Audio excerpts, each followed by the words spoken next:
I think learning history is a bit like building a spider's web in your brain. You can never catch everything, but the more strands you add, the more you realize just how much has always been flying past. There is no web big enough that you can catch everything. So while this series is about Lebanon, to truly understand Lebanon is to understand Syria. It's to understand Jordan. It's to understand Iraq and Egypt. But more than all of that, it's to understand imperialism. And in the 1950s, that can only mean one thing: the Cold War.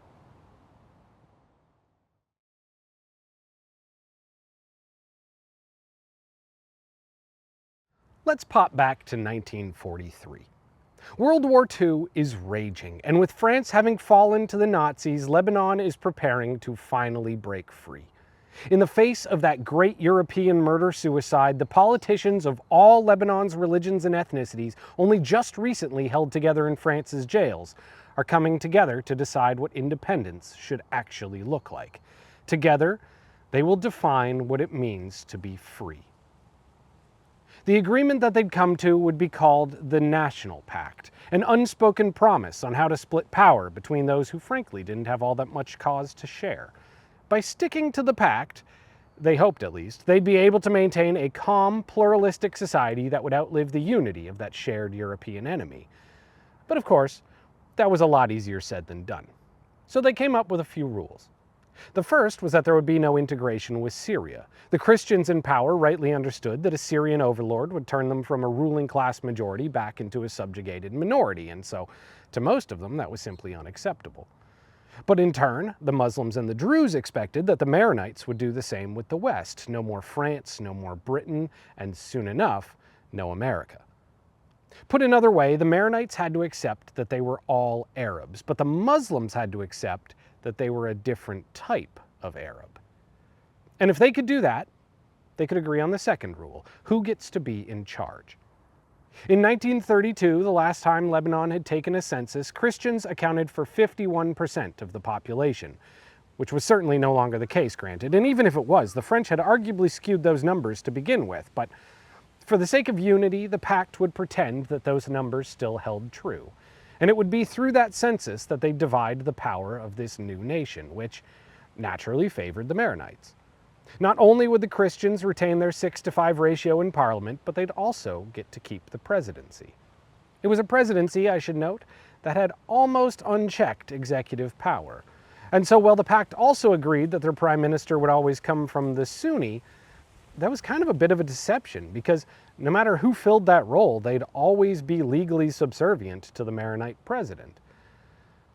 Yet, these were the stones that underpinned this new Lebanese state, stones that they hoped would form a foundation from which they could build their new nation. It's just, unfortunately, as it turns out, stones are much better at building a wall.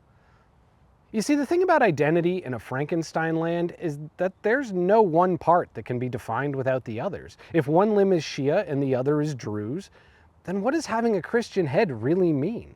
What is that creature if not the sum of its parts? And if a head can't control the body, all those limbs just rot away. However, that said, rot doesn't happen overnight. It takes time. And like much of the world, post-war rebuilding meant that for 10 straight years, Lebanon would see unprecedented economic growth and a clear shift towards industrial modernization. It's just with the albatross of division weighing down their every move, sustaining that growth was all but impossible. And so as time went on, the poor got poorer, the rich got richer, and every day it just got harder to keep everybody in line. No matter how many bribes their leaders gave out or how good the GDP looked in the news, that gyre of sectarianism only ever widened.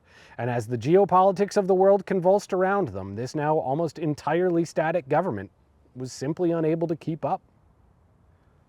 And obviously there were those who saw this coming, a handful of leaders who purposefully denied the schisms to work towards a pan-Lebanese national identity, those who saw that the only way truly forward would have to be together, but for all their realism, they were simply no match for the sectarian corruption of those with true power.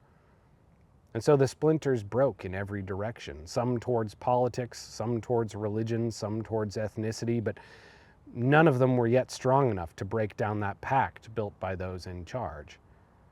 And yet, as the war came to a close, it was clear that the world was reaching the end of an era. Something new had to be born.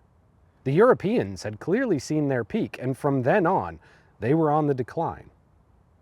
In the aftermath, the United States had found themselves, if only through the process of elimination, on the path to becoming the world's leading superpower. It's just they weren't quite there yet. Nor, for that matter, were they alone. Across the globe, another great nation was rising, and having dismantled and stolen all of Eastern Europe's factories down to their very nuts and bolts, no less, having replaced their governments with puppets and subjugated their people beneath an iron curtain, the Soviet Union had begun their own march towards supremacy. And although neither would call it by its name, by the early 1950s, both of those sides would aim to become the world's leading empires. Their goal was nothing less than control of the world. In other words, the Cold War had begun. But not everyone saw themselves as bait for these new beasts to devour. With a new republic in Syria and in Israel and Palestine, it was clear to everyone that the borders of the mandates would never hold for long. And in the gate of their kings that now walked like corpses, there were many who saw children waddling forward towards revolution. Those who saw themselves as neither Americans nor Soviets, but rather Arabs. And so from the philosophers to the fields, that Ottoman-ending dream of a pan-Arabian identity came roaring back to life. They might not have known exactly what it would look like when it arrived, but they knew that something had to die for it to be born. These kingdoms, colonies, protectorates, mandates, what were they now if not in the way? Which brings us to Egypt. In 1952, in Cairo, the last in the lineage of Albanian strongman Muhammad Ali would be deposed by a coup of army officers led by Egyptian Arab Gamal Abdel Nasser. The main complaint against the king wasn't just that he was a monarch in a time of revolution, nor that he was a child who didn't understand the nuance of Egyptian politics, but rather that he was descended from a Balkan. Simply put, he wasn't an Arab, and he never would be. But Nasser was. And so were the Syrians, who'd earned their own independence from the French no less than a decade before. And together they'd have the, shall we call it, luxury of paving the new ideology that would underpin this post-colonial Middle East. Which, for his part, Nasser would define through secular, socialist, Arab nationalist terms. His people would not be subject to one religion or place of birth, but rather a loose framework of historic, linguistic, and cultural connections that once spanned from Morocco to Yemen. He would frame the Arab people as lost descendants of the once mighty caliphates, now trapped under leaders who failed to share his vision. Which on paper probably sounded amazing, like some Thomas Jefferson of Egypt declaring his people's freedom from centuries of imperialism. But just like Jefferson before him, his declaration wasn't just one of independence, but also kind of war. Because, well, he might have been espousing unity of the people, the subtext there was that every other Arab leader was going to have to fall for him to achieve it. And so naturally, his survival depended on getting some guns. Real guns, the big ones. And in 1952, that meant two-stepping the ever-complicated dance of the Cold War. It wasn't like he had a lot of friends. It's hard to buy guns from the people you're denouncing. Which put America in a bit of a bind. Because even though he'd been helped on his rise by the CIA, a secular, socialist, anti-imperialist leader sounded a lot like the Soviets to them. And American public opinion was now fervently pro-Israel, which meant it was not on Nasser's side. So although Eisenhower believed that controlling the Middle East meant aligning with Egypt, Congress and the State Department disagreed. They saw their future in Turkey, and in turn supported a military alliance between Istanbul and the British-controlled Iraq, two of Egypt's greatest enemies, supported in the background by the United States. It was a giant, glaring signal that Nasser couldn't trust the West, and so he turned to the East instead. If the US wouldn't sell him the guns he wanted, he'd buy them from Czechoslovakia, and once he got them, he'd show everyone what controlling the Middle East actually looked like. In 1956, with those guns in hand, he'd do the unthinkable and nationalize the Suez Canal. It was a giant spit in the face of effectively the entire world, but most specifically to the imperialists in Britain. because without control of that canal, they'd no longer be able to easily access their few remaining colonies abroad, not to mention what it would mean to the oil imports that sustained their economy. To lose the Suez meant nothing less than the death knell of their once mighty empire. But this was the 1950s, and so perhaps what was more important was that he also put an embargo on Israel. And while the British public might not have had the stomach for another Middle Eastern conflict, the Israelis certainly did. A rising Nasser was their greatest threat. If he did what he claimed, they might genuinely be pushed back to the sea forever. And so from the very second that those Soviets started selling him those guns, Israel had begun to quietly prepare for war. In October of '56, just 3 months after nationalizing that canal, the Israelis would invade Egypt with the backing of the British and the French. Their goal, not just to weaken Nasser and take back the canal, but to kill that growing Pan-Arabian identity before it could blossom into something that not even the superpowers could control. And yet, despite achieving a massive tactical victory on the ground, it would be a war that they would still somehow lose. Even though Israel would destroy Egypt's military and take the Sinai, Nasser would not only remain in power, but he'd also keep the canal, which meant that the real losers would be Britain and France, mostly because this was not a war that America wanted, and they did not let them know in advance that they would be doing this. In their eyes, any pressure on Egypt was driving the Middle East further into the arms of the Soviets, and so Eisenhower would make it clear to those Europeans who the new top dog was. If they didn't withdraw completely, immediately, he'd destroy their economies. No longer would Europeans be allowed a foreign policy that didn't first and foremost consider the desires of the United States. And so while America wasn't exactly backing Egypt, they certainly didn't want to antagonize it either. Which for Nasser meant a massive symbolic victory. He might have lost his army, but by surviving the war, he had become the face of an undeniable new order. To much of the Arab world, he'd begun to look like the leader that he'd always claimed he was going to be. He'd outplayed both the British and the Israelis and put the single most important piece of infrastructure in the entire Middle East back into Arab hands forever. And from then on, it was clear that things were going to escalate. Realignment was all but guaranteed. To Eisenhower, watching British power in the Middle East coming to an end, it seemed clear that without a new backer, their kings were going to fall. And in his mind, a Cold War mind, that meant that if they didn't replace them, the Soviets would. So regardless of if that was actually true or not, America began to prepare a now famous decree. From 1957 forward, they would become the world's police. Imperialists wrapped in a US flag, preaching democracy just so long as it voted for them. It was called the Eisenhower Doctrine, and it effectively stated that from then on, they'd stop any Middle Eastern country who wanted to align with the Soviets, be it through diplomacy or force. It was a doctrine that would be tested just a few months later in Syria, and it was a doctrine that would fail. As with the British before them, American imperialism in the Near East would backfire almost every time they tried to apply it. And with each intervention, Nasser's anti-imperialist alternative only seemed to gain more clout. And to those endangered Syrians, now with American-backed Turkey on their border, it meant that Egypt started to seem like their best chance at remaining free. And so on February 1st, 1958, their republic would agree to a union with those now powerful Egyptians, combining into something called the UAR, the United Arab Republic. It was the precursor to what they believed would be a Pan-Arabian entity strong enough to defeat the superpowers, not just the Americans, but also the Soviets, now creeping their way across the Middle East. They might have been socialists on paper, but the most important defining feature of their union was simply that they were both Arabs. And while in hindsight, it's pretty easy to say that that clearly wasn't going to last, in its time, that union rattled this region like an earthquake. To counter that growing threat, the Hashemite kings of Iraq and Jordan would attempt to put aside their differences and combine into a union of their own. But it would be killed before it even began. Just a few months after their announcement, a Soviet-Iraqi coup rocked the country and killed their king. Yet another cataclysmic shock that empowered that now seemingly unstoppable UAR.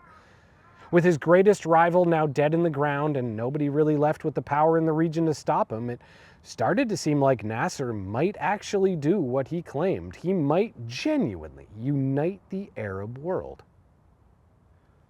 Which brings us back to Lebanon, where all of these changes were hitting the political landscape like a series of atomic bombs. To the Maronites in power, this would have been an almost insurmountable enemy growing on their border. Their army could never dream of fighting even the Syrians alone, so what could they possibly do against the combined might of the UAR? And it wasn't even that. Sure, the military was one thing, but the ideology was another. Their National Pact had agreed that the foundation of the state would be an Arab identity, and what was the UAR if not a nation of Arabs united?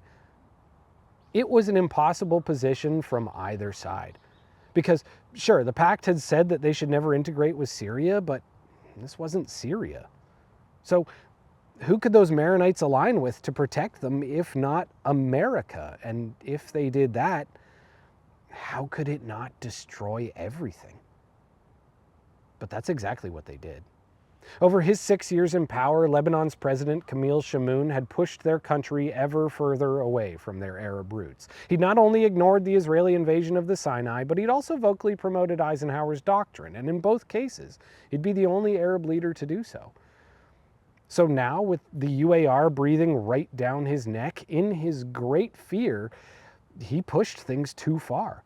In 1958, that President Chamoun would make two decisions that would all but guarantee the death of a united Lebanon. One, he'd assassinate a journalist who promoted unity with the new Arab Republic, and two, he'd formally invite America to help him not only falsify parliamentary elections, but break the Constitution so he could run for president a second time.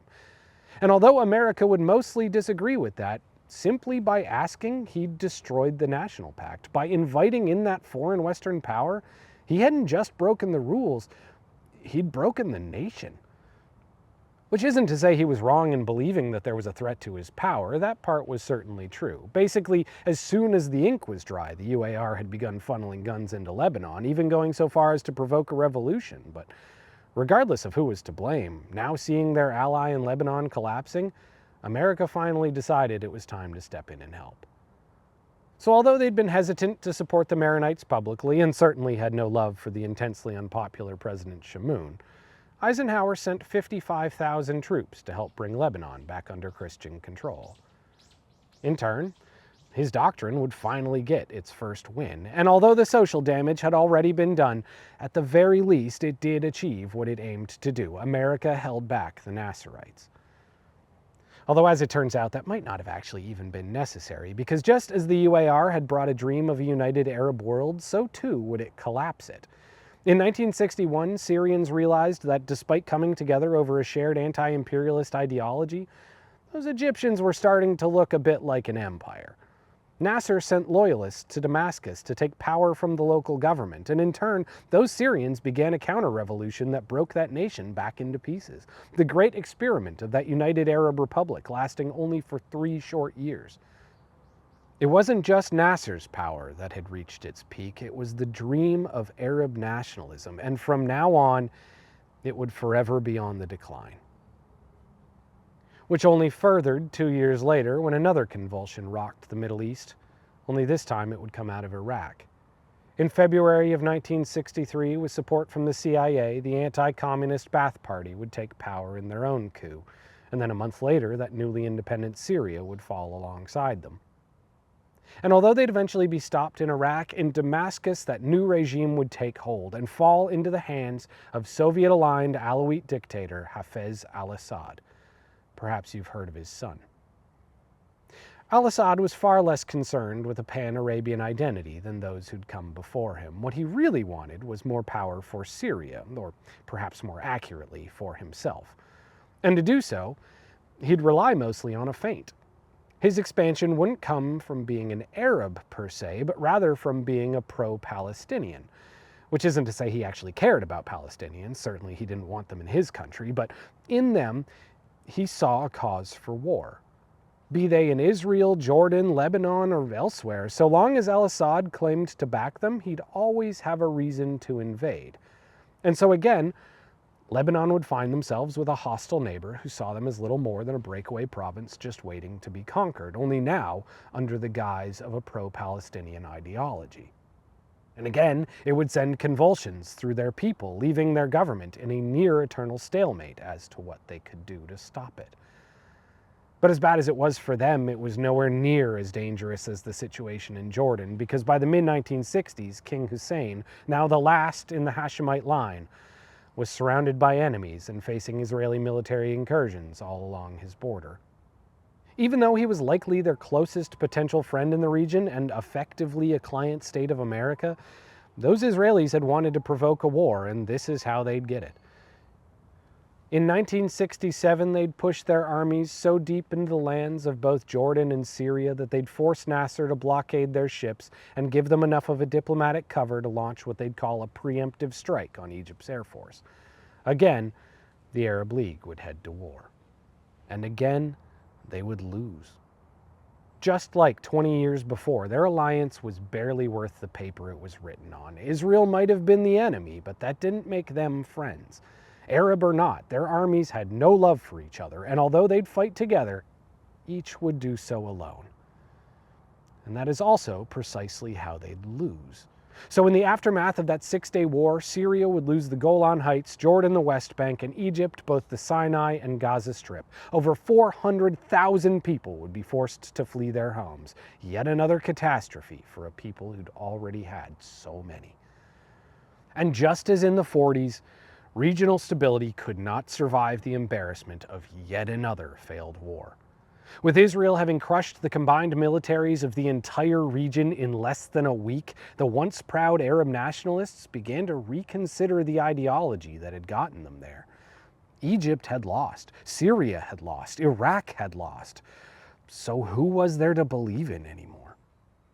Failed by man, by secularism, and especially by Nasserism, many Arabs began to turn towards a greater power, and so began the rise of Islamic fundamentalism. Yet again, the world had changed. And as the anger spilled into the streets, the remaining Jews of the Middle East would be assaulted, murdered, and forced from their countries. What had started in the 1940s as over 1 million people split across the region would be whittled down to barely a couple dozen. In the United States, they would begin to care less about that Arab League and instead start to put their full weight behind a rising Israel, who they now saw as the region's strongest power. And in Jordan, the government would teeter to the edge of collapse. With his population now well over 50% Palestinian, Hussein understood that the only way to sustain his power would be through integration. Their struggle would become his struggle. But conversely, to hold back the Syrian and Iraqi armies now staring at his throne, he'd be pushed further into the arms of America. It would be an endless tightrope that he would be forced to walk almost entirely alone. And then there were the Palestinians. Now, under the belief that the only way back to their homes would be through a torrent of stateless violence, many Palestinians started to join groups of guerrilla resistance known as the Fedayeen. No longer believing that success against Israel could be achieved through open war, they switched their tactics towards terrorism. And with the loss of the West Bank, that meant undertaking a series of attacks against international targets from their stronghold across the Jordanian border, which was very much so not in the interest of their king. It would be one of those attacks that would push Israel to again send their troops into the East Bank in 1968, one of their many attempts to root out these growing Jordanian Fedayeen. But despite their military victory, just as it had been in the war for the Suez, they'd lose the battle of politics alongside. Even with all the people they'd kill, what the Fedayeen mostly took away was that the Israeli army was anything but invincible. And within days of Israel's supposed military success, thousands of Palestinian and Jordanian citizens would flood into the ranks of this now growing resistance. For every Fedayeen that the Israelis killed, another 10 would join them, which naturally emboldened their cause, perhaps too much even. And so soon enough, the PLO began agitating against the king, entering a form of public policy that some might call hubris. Imagining their paramilitary power now on par with that of the state, the Fedayeen began calling for a Jordanian revolution, a push which quickly devolved into terrorism. In 1970, they would hijack American, Swiss, and Israeli planes, eventually flying 4 separate commercial airliners onto Jordanian land, blowing them all up before the international press. It was an act which shocked the entire world. And so watching his country slip away on the front page of every newspaper on the planet, that King of Jordan declared a civil war. His army would be sent to root out the militants one by one, surrounding their camps and sweeping through the streets looking for anyone who supported the now terroristic PLO. They call this the Black September. But in Syria, sensing an opportunity to destroy his greatest rival, al Assad would attempt an invasion of this now weakened king, with over 10,000 troops secretly dressed in Palestinian colors. But just as with those PLO alongside them, they were no match for the army of Jordan and were sent back with their tails bleeding between their legs. And now realizing that they weren't as powerful as they might have once believed, the PLO struck an agreement with that king. The Fedayeen would be allowed to leave the country with their lives just so long as they promised to never return. And in this, again, would Syria see opportunity? Just another way to use these Palestinians to further their own political ends. And so al-Assad would let them cross through his desert and into the camps along the Lebanese coast. By 1971, that struggle for Palestinian liberation becoming headquartered in southern Lebanon, joining the now 300,000 of their people already living there as refugees. And less than 4 years later, it would be Lebanon's turn for civil war. But more on that next time. This is Rare Earth.